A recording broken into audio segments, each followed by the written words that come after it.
Hello, everyone. Welcome back to the Black Box. In this session, we will hear about how behavioral science can help eradicate malaria in our lifetime with Dr. James Tibenderana and Rachel Coyle. The advent of malaria vaccines has given the global effort to eradicate malaria a new boost.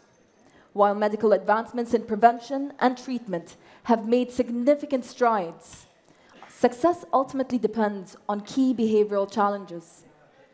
The appropriate use of bed nets, the uptake of vaccines, timely diagnosis, and adherence to treatment protocols.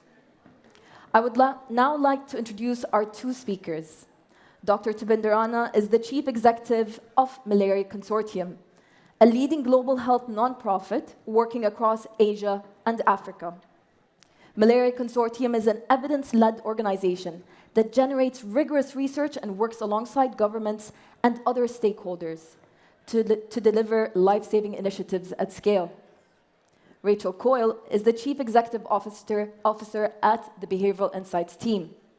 She oversees the work of the team internationally, including in implementing behavioral science intervention to tackle entrenched development challenges such as anti-corruption efforts, non-communicable disease eradication, and antimicrobial resistance. This discussion will explore how behavioral science can be applied by governments, healthcare systems, and communities to help design more effective public health campaigns and interventions. By understanding and influencing human behavior, we can accelerate the fight against vector-borne diseases and ensure life-saving tools are delivered to their fullest potential. Before Rachel and James begin their discussion, I'd actually like to invite Tala Al-Ramahi, representing the Mohamed bin Zayed Foundation for Humanity, onto the stage to give introductory remarks. Tala, the floor is all yours. Round of applause, please. Thanks.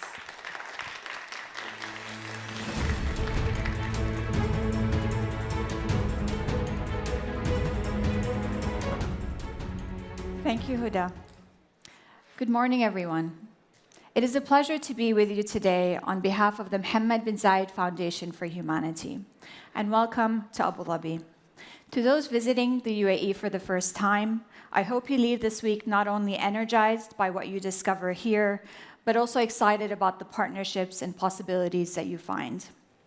At the Mohamed bin Zayed Foundation for Humanity, we are dedicated to advancing human potential and opportunity. And few things are more fundamental to that mission than investing in global health, the foundation of which every thriving community is built. Because health is human. At its core, progress in global health depends not on just science or systems, but on the choices people make every single day. Whether a mother decides to vaccinate her child, whether a family chooses to sleep under a mosquito net each night, whether a community trusts the health system enough to seek care early or waits until it's too late. These are personal decisions, but they are also public health outcomes, and they are at the heart of why we are gathered here. Because building a healthier tomorrow requires not just breakthroughs or technologies. It requires an understanding of what drives human behavior and how we can nurture trust, motivation, and change that lasts. Malaria is one of the oldest and deadliest diseases known to humanity. And here in the UAE, it was also once a part of daily life, impacting families, disrupting livelihoods, holding back progress. It took commitment, community, and a relentless public health effort for the UAE to be declared malaria-free in 2007. That journey has shaped our belief that elimination is possible, but that it doesn't happen by chance. Since 2000, the world has made remarkable progress against malaria. More than 2 billion malaria cases have been prevented. Nearly 13 million lives were saved.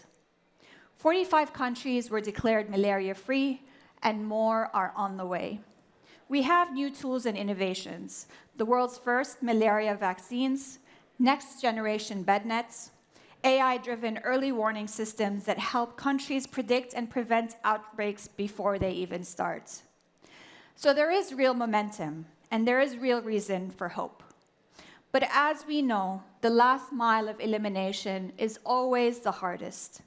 And no amount of funding or innovation will succeed if human behavior isn't also at the heart of our efforts. How can we ensure caregivers recognize early malaria symptoms? That communities trust healthcare workers and follow their guidance? That families not only receive bed nets, but use them night after night? These are not technical challenges. These are behavioral ones. And this is where your expertise is indispensable. From nudging households towards prevention to countering misinformation and building trust, behavioral science is not just an accessory to malaria elimination, it is a core pillar. At the Mohamed bin Zayed Foundation for Humanity, we believe that meaningful progress requires more than just innovation. It demands collaboration. That's why we champion partnerships that integrate science, behavior, and community, like the RBM Partnership to End Malaria and the Global Institute for Disease Elimination, both of which we are proud to support and partner with. Because in the end, the journey to a malaria-free world won't be written just in scientific journals or health budgets. It will be written in trust, in choice, in behavior, and in the resilience of the communities that we serve. So thank you for bringing not only your expertise, but your curiosity, your imagination, and your commitment to this work. Because if we want to end malaria, if we want to cross that final mile, we will need new tools. And we also need trust. Only then can we get to zero. Thank you so much.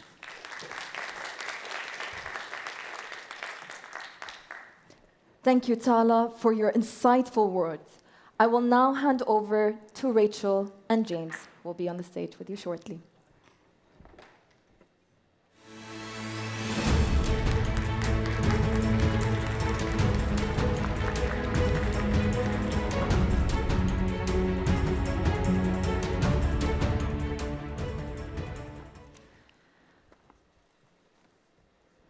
Dr. Tibenderana, James, absolute pleasure to be here with you.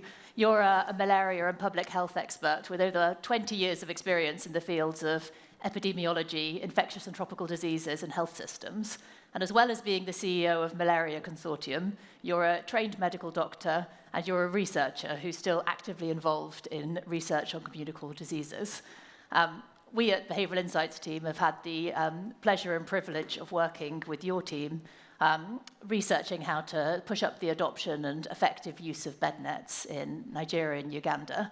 And you and I had the pleasure of having a conversation in London a couple of months ago, and I was so inspired and excited by that conversation that I really wanted to be able to share some of its content with the attendees here today. So thank you so much for joining us. My pleasure. Thank you very much, Rachel.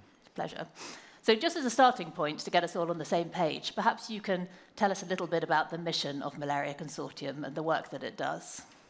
Thank you very much. Pleasure to be here. Malaria Consortium is a UK-registered charity. Our mission is to save lives and improve health using evidence-based programs. We employ 600 full-time staff, and during the malaria transmission season, the number goes up to 2,000. And that is because one of our most successful programs, it's called Seasonal Malaria Chemoprevention, where we reach between 22 to 25 million children in sub-Saharan Africa every year, happens during the malaria transmission season. We have headquarters in London. We have offices in 8 countries in Africa and 3 countries in Asia. We take evidence to scale. We're an organization that really thinks very carefully about information, about evidence, and how to, I would say, maximize the impact of proven interventions. And that's something that I think resonates very nicely with the BIT team, who really look at evidence. And so it's very exciting to be at BX, where not only are we talking about behavioral sciences, but we're also talking about data. So, I mean, we know that human behavior plays a very significant role in malaria prevention and treatment, but I was hoping that maybe you could share some of the key behavioral barriers that you've encountered in your work that contribute to impeding the progress of the fight against malaria. Thank you very much, Rachel. That's a topic that's dear to my heart for several reasons. First of all, I think malaria is not only a complex and dynamic disease, it also involves relationships between providers, communities, the health system. And I think today and yesterday, we've been talking about the behaviors of communities, human beings. In malaria, we'll deal with 3 behaviors. The behavior of community members, the behavior of the vector, and the behavior of the parasite. It's not to say that we can change those, but it's just to illustrate the intricate dynamics that takes place to make malaria quite a complex disease. And when it comes to proven interventions, optimizing the impact of those interventions requires consistent and effective use. An example is bed nets. Bed nets have been the bedrock of malaria elimination over the last, I would say, 2 decades, even probably longer. But bed nets have to be used by every household member every night. Even when the perceived risk of malaria is low, community members still have to use those nets. And so in our work, what we find is there are households that have nets. We've done a lot of the access, making sure that we get nets to households in the numbers required for at least 2 members to be able to sleep under 1 net. But what we find is that there are some households where they may have a net, but they're not consistently using that net. And so what does it take to be able to convince those households to then use that net or see that net as something that reduces the risk, even if they don't hear the sounds of mosquitoes? We're also seeing with community health workers, who again are, I would say, the foundation of the diagnosis and treatment interventions that are deployed. Community health workers are fundamental to getting those interventions to households. But community health workers have to, 1, instill that confidence in community members to be able to access those services promptly, and that when a test, a rapid diagnostic test, is used to make a diagnosis, that if that test is negative, that the community member should not request or should not need an antimalarial. And that's a complex relationship, because 1, if they don't have that confidence in the community health worker, they might go elsewhere or they might use home or traditional remedies. 2, if they don't have confidence in the test result, even when the test result is negative, they'll say, I still need an antimalarial. And these are the sort of relationships, these are the sort of interactions that really make it, 1, a complex disease, but one that provides an opportunity for some of the work that you're discussing today. Health providers themselves need to have confidence. A health provider who feels that an antimalarial is not going to work is unlikely to give it. And so what we're seeing now with the gradual emergence of molecular markers of antimalarial drug resistance in sub-Saharan Africa is that we're starting to notice some health workers who are saying, oh, this antimalarial doesn't work, despite the fact that there's evidence that it does. And that starts to erode the confidence in these proven tools. So just wanted to point out a few. I could say a little bit about malaria vaccines. In 20 African countries, where the rollout of the new malaria vaccine started last year. An example, Mozambique. In the first dose, we saw 150,000 kids accessing the vaccine, first dose. Second dose, 67,000 kids accessed. Third dose, 17,000 kids accessed. Okay. What happened? 1, in the first instance, the vaccine was given with a door-to-door approach. The second dose, household members, caregivers were asked to bring their children to the health facilities. And the doses, the second and third doses, didn't align with the routine immunization schedule that families were used to. And so there was a mismatch, and you could see the dramatic drop. And yet, for the malaria vaccine to be effective, you do need to have at least those 3 doses. And so these are the challenges that we find ourselves facing.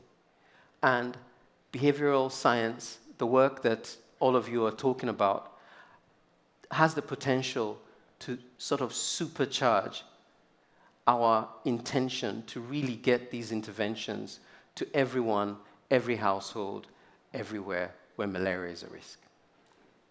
Right, thank you. I mean, that's actually quite sobering. I was feeling quite good about the work that we're doing together on bed nets, but when you set out the extent of the challenges and how many of them are behavioural, it makes me hungry to be able to do more work together in future.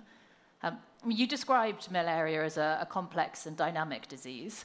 I wonder if you could talk to us a little bit more about that. Tell us, what are the future challenges that we're likely to be facing in the fight against malaria? So, I think a couple of challenges. There are a couple of threats that are really, I think, worrying, but I do think there are opportunities. And I think this is where the role that behavioral science can play is sort of fundamental. I'll give you an example, as I said, of drug resistance and the fact that, all the amazing work done here and other places on antimicrobial resistance, we're starting to see molecular markers for antimalarial drug resistance, specifically the artemisinin, which are used in combination with other antimalarials to form artemisinin-based combination therapies. We're starting to see those molecular markers appear, the Horn of Africa, East Africa, and it continues to spread. And that is a threat that requires us to think about how do we prevent malaria episodes. The fact that with this high burden, we really have to be preventing malaria episodes. 2, the fact that if a test is negative, that the provider has the confidence in the test, but also the person who's experiencing the fever, usually a child under 5 or a pregnant woman, accept the fact that it may be an alternative diagnosis. And just working through that dynamics in such a way that, 1, you have the confidence, you have the quality of care, and that you can then show the positive outcomes, I think is something that is an opportunity, but is also presents as a threat.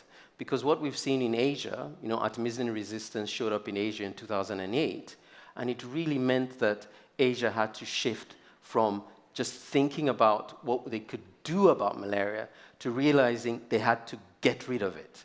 Because not getting rid of it, the alternative was if the antimalarials failed to work, what was the alternative? That was in 2008. I think right now we're in a slightly more fortunate situation where the next generation of antimalarials that don't depend on artemisinins are being tested. We have the malaria vaccine. There are a couple of other things that we didn't have at that particular time. So I think drug resistance is a big one. Interestingly, the parasite behavior, the parasites have detected that if they omit a gene that the rapid diagnostic tests pick up, they can evade testing. So what has the parasite decided to do? Deleted the histidine-rich protein, which the malaria rapid diagnostic test is supposed to pick up. So you could call that, an evolutionary change as a result of the pressure of testing. But what's emerging, therefore, is malaria parasites that are saying, okay, we don't want to be picked up by the test. And by the way, not only can we avoid being tested, we're also going to acquire this molecular marker that codes for drug resistance. So in the future, if you think, if we don't mitigate some of these threats, what we're likely to see is a parasite that can evade the common rapid diagnostic tests, and the parasite also having the ability to evade the common antimalarials.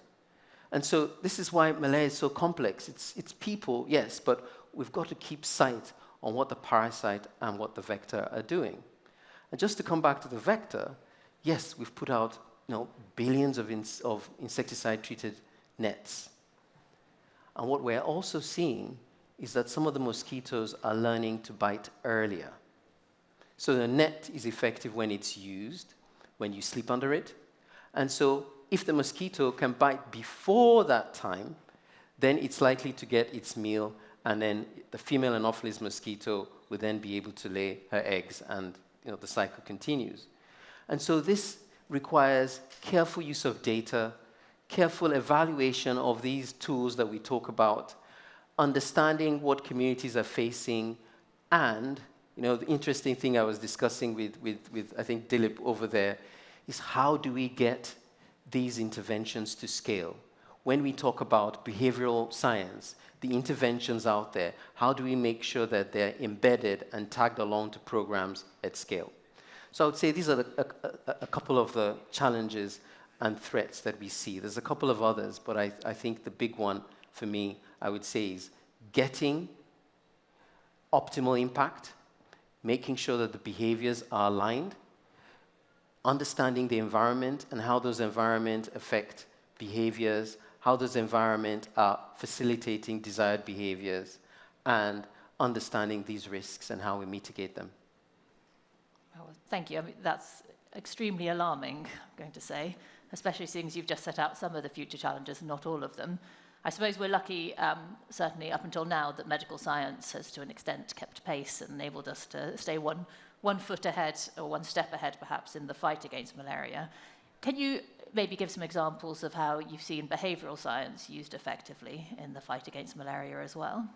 Yes, there are a couple of examples, and I would go straight to the example, collaboration between Malaria Consortium and Behavioural Insights team, where we're working in Nigeria and Uganda to understand some of the motivations, the barriers to the use of nets. As I said earlier, there are households that have nets but are not using them consistently.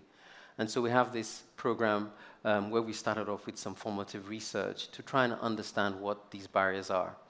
And interestingly, barriers such as it's difficult to hang the net, it's challenging, the fact that families perceive nets as uncomfortable, they're repurposing these nets for other things. And then not only have we then analyzed that data, but we're starting to look at what are some of the interventions. And I think one of the ones that we're looking at is potentially a social signaling intervention, as well as how can these nets be adapted to the community needs to sort of increase the uptake. So I think that's one example of bringing the technical understanding, the reach in terms of accessing hard-to-reach populations, as well as the methodological rigor of behavioral sciences, identifying barriers, actions, and then going through an evaluation. So that, for me, I would say is one example that I would like to see happen more in more places. And why I say that is, I think hitherto, a lot of our social behavior change communication has either relied on information sharing, awareness building, or the fact that when you put these interventions in a budget, what's the first thing that gets cut? Social behavior change, things that do not directly impact getting the commodity out there. Mm-hmm. So I think there's a realization that we should be doing more. We distribute antimalarials during the transmission season to, as I said, 22 to 25 million children. And the amount of effort it takes working with community members, community leaders, the fact that co-creating the solutions to ensure that the influential members within communities are brought on board. For example, all it takes is for a religious leader, a community leader, to be on board. Mm-hmm. And they require and they need to understand information. What's the risks involved? How do they transmit that information themselves to the community members? And this requires formative research. This requires adapting the information in such a way that it resonates with community members. There are some groups, like we've seen with nets, we've seen with vaccinations, where some communities, as a result of one belief or other, just won't participate. Mm-hmm.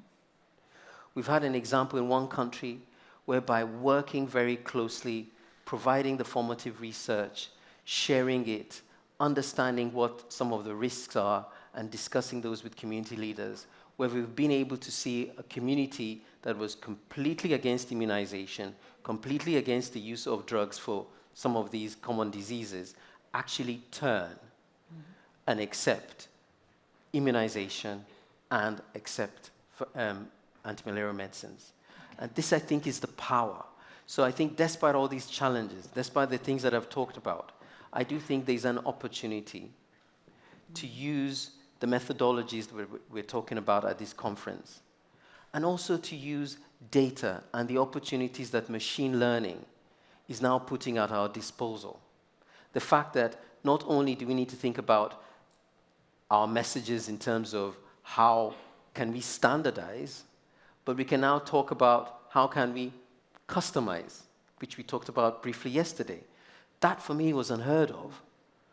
You know, it was more about generic, get that message that can get something like 60% or 70% of the population understanding. But now the fact that we can use information, data, to think about reaching 100% of the population with the right messages, that's, I think, powerful and something I wouldn't have dreamt of a couple of years back. Yeah. I mean, my mind certainly goes to vaccinations. You know, you talked about the tremendous drop-off rate in people who are actually completing a full course of vaccinations.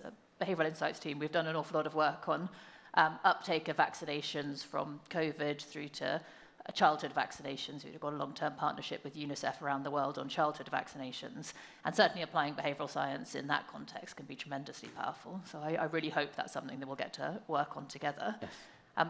I can see we're running out of time, but I'm going to squeeze in one final question because I'm incredibly interested, and I know that everyone here will be interested in the answer to this too. In the context of the massive, substantial cuts in development aid from the United States first, but then also a lot of other countries in the wake of the USAID cuts, have you seen a big impact on the fight against malaria? And how do you think that we should be adapting our approach in the context of fewer resources? We are seeing a big impact. Programs either being stalled or when they're restarted, the fact that the micro-planning that goes into effective programming is sort of disrupted. And what I think we anticipate is as the transmission seasons kick in Africa, you're going to see a rise in some of those numbers. We're already seeing in one of the countries epidemics taking place in urban settings. So I think the picture is evolving, and touch wood, it doesn't get any worse, but the signs are it will get worse. What I think it therefore, gives us the opportunity to look at is how do we maximize the impact with the little funding that's left. The fact that we need to partner, we need to collaborate, and those sort of 40 to 50% of people who are not utilizing these tools or uptaking vaccinations is how do we bring the power of behavioral science? How do we bring the power of frameworks, evaluation, to be able to reach them with the programming that currently exists? And how do we use the power of data? Machine learning, I think, is an opportunity. So I think it's meant that we need to rethink, we need to reflect, and I hope we need to create the next generation of programs that will be sustainable, impactful, and get us closer to malaria elimination in our lifetime. Thank you. So we are well and truly out of time, but I just want to say thank you ever so much for being with us here today and sharing your knowledge and experience. Thank you very much, Rachel. My pleasure. Thank you.